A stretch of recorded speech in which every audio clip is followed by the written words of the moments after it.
I've got to live forever. I've got three daughters and a wife and a life. I can't die. I don't know what There to you do. go.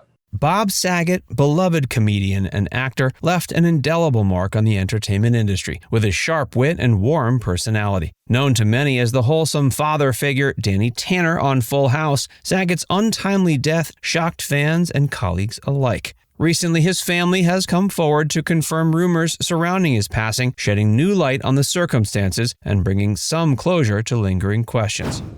Details of Bob Saget's death.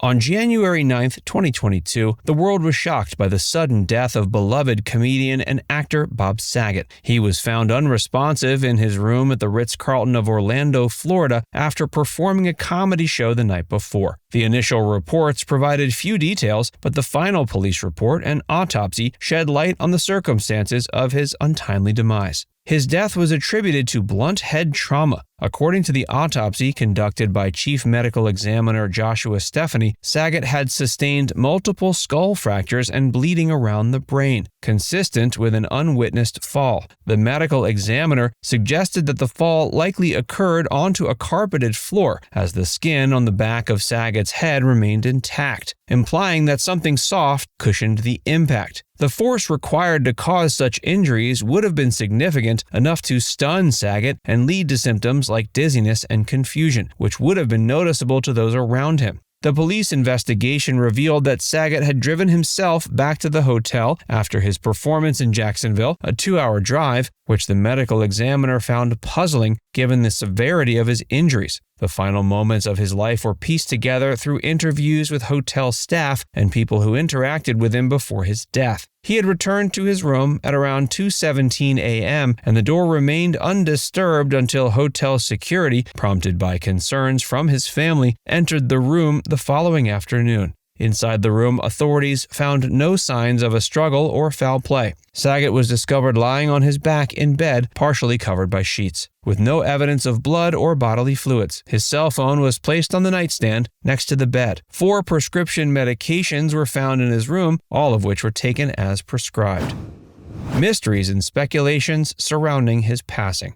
Despite the detailed reports and the autopsy, Bob Saget's death has left several unanswered questions and spurred various speculations. The primary mystery revolves around the exact circumstances that led to his severe head injuries. The final police report did indicate that he suffered a fatal head trauma consistent with a fall onto a carpeted floor, but the precise nature of the fall remains unclear, and there are still gaps in understanding how such a significant injury could occur unnoticed. The autopsy revealed multiple fractures to the back of Saget's skull and bleeding around his brain. Dr. Joshua Stephanie compared the injury to what one might see in a fall from a significant height or a car accident. This has led to speculation about the events that transpired in Saget's hotel room. Despite the police findings of no foul play or evidence of struggle, the severity of his injuries remains puzzling. A statement put out by investigators, however, said, quote, "There was no evidence of a struggle, any type of foul play, or that anyone else was in the room at any time during his stay."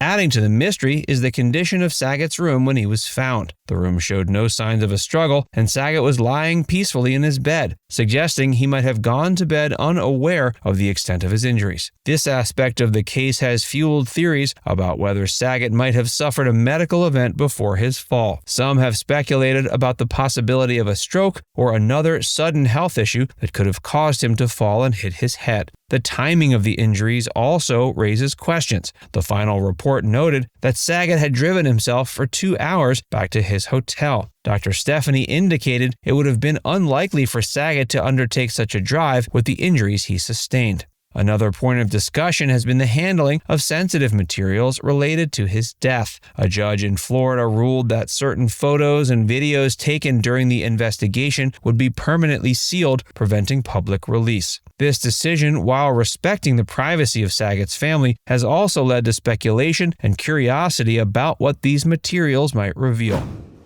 I guess therapy, having 3 kids, watching people pass away in the past few years, mortality, all that stuff has fortunately changed me to, my kids tell me, "Dad, you're different. It's so nice to watch you grow."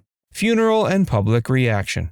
That was Bob's voice on the Radio Rahim radio show not long before Bob's tragic passing. His funeral, held January 14, 2022, was a somber yet heartfelt gathering attended by his closest friends, family, and numerous celebrities. The private ceremony took place at Mount Sinai Memorial Park Cemetery in Los Angeles just 5 days after his death. His Full House co-stars, including John Stamos, Dave Coulier, Candace Cameron Bure, Lori Loughlin, Jodie Sweetin, and Mary-Kate and Ashley Olsen, were present to pay their respects. John Stamos, a longtime friend and colleague, served as one of the pallbearers and described the day as one of the hardest of his life. Quote, "I am broken. I am gutted. I am in complete and utter shock. I will never, ever have another friend like him." His eulogy highlighted Saget's generous spirit and unwavering friendship, sentiments echoed by many others who knew him as well. The service also saw the attendance of other prominent figures like John Mayer, Jeff Ross, Jimmy Kimmel, Dave Chappelle, and Kathy Griffin, who shared their own tributes and memories of Saget. John Mayer and Jeff Ross, both close friends, took to Instagram Live earlier in the week, sharing a heartfelt moment as they picked up Saget's car from LA International Airport.